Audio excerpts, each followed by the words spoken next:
दोस्तों, ऑपरेशन सिंदूर के बाद भारत की वायुसेना ने साबित कर दिया कि अगर बात आती है सर्जिकल प्रिसीजन स्ट्राइक की तो BrahMos missile plus Sukhoi 30M के परफेक्ट कॉम्बिनेशन है। अब इस सफलता के बाद इंडियन एयरफोर्स ने तय किया है कि और 20 सुखोई 30M के फाइटर जेट्स को भी ब्रह्मोस एयर लॉन्च वेरिएंट यानी कि ब्रह्मोस ए से लैस किया जाएगा।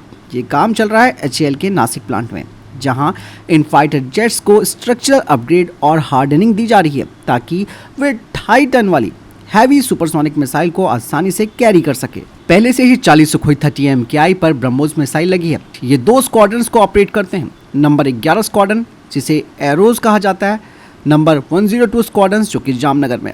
अब 20 और जुड़ने वाले हैं, मतलब 60 सुपर फाइटर जेट्स हमारे पास होंगे।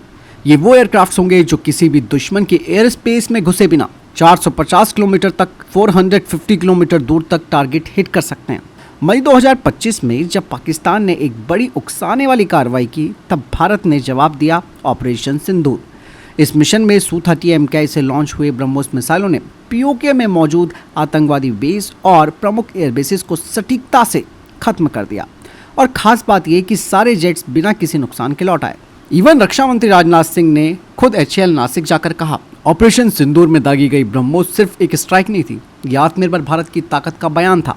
दोस्तों, यहाँ पर HAL नासिक का जो प्लांट है उसका रोल काफ़ी इंपॉर्टेंट हो जाता है। नासिक प्लांट में इंजीनियर एडवांस कंप्यूटर एनालिसिस से फाइटर जेट्स को रीइंफोर्स कर रहे हैं ताकि मिसाइल से लॉन्च के वक्त आने वाला ज़बरदस्त टॉर्क और वाइब्रेशन फ्लाइट को प्रभावित ना करे। इन अपग्रेड्स के साथ पहला ट्रायल 2026 यानी कि 2026 में और फुल ऑपरेशनल क्लियरेंस 2027 की शुरुआत तक मिलने की उम्मीद है।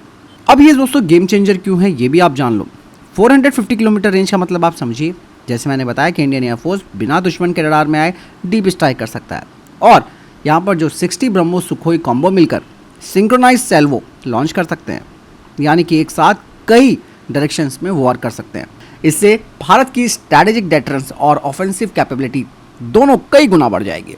अब दोस्तों सवाल तो ये आता है कि एक ब्रह्मोस मिसाइल का वार अगर 450 यानी कि 450 किलोमीटर दूर जाकर दुश्मन के बेस को खत्म कर सकता है, तो सोचिए 60 यानी कि 60 सुखोई 60 ब्रह्मोस एक ही वक्त में अगर फायर हो तो पाकिस्तान के क्या हाल होंगे, ये वहाँ की आवाम अच्छी तरीके से समझती है। वैसे भी पाकिस्तान को ब्रह्मोस का डर हमेशा से रहता था, और जब इस ब्रह्मोस मिसाइल ने पाकिस्तान में तबाही मचाई तो इनका फील्ड मार्शल असीम मुनीर न्यूक्लियर बंकर में जाकर छिप गया।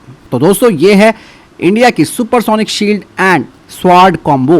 तो आप समझिए दोस्तों, इस तरीके से स्ट्रैटेजी भारत की बन रही है और बहुत चीज़ें हैं जो आने वाले वक्त पर आएंगे सामने, और ये एक बड़ा जवाब होगा भारत का। जिस तरीके से असीम मुनीर भारत के खिलाफ फिर से बयानबाजी शुरू कर रहा है, ठीक उसको उसी की भाषा में जवाब दिया जाएगा। फिलहाल दोस्तों आप लोगों की क्या राय है इस पूरे कॉन्सेप्ट के बारे में कमेंट सेक्शन में लिखकर ज़रूर बताइएगा। मिलता हूँ नई वीडियो के साथ, ख्याल रखिएगा अपना। आप सबको हैप्पी दिवाली। जय हिंद, जय भारत।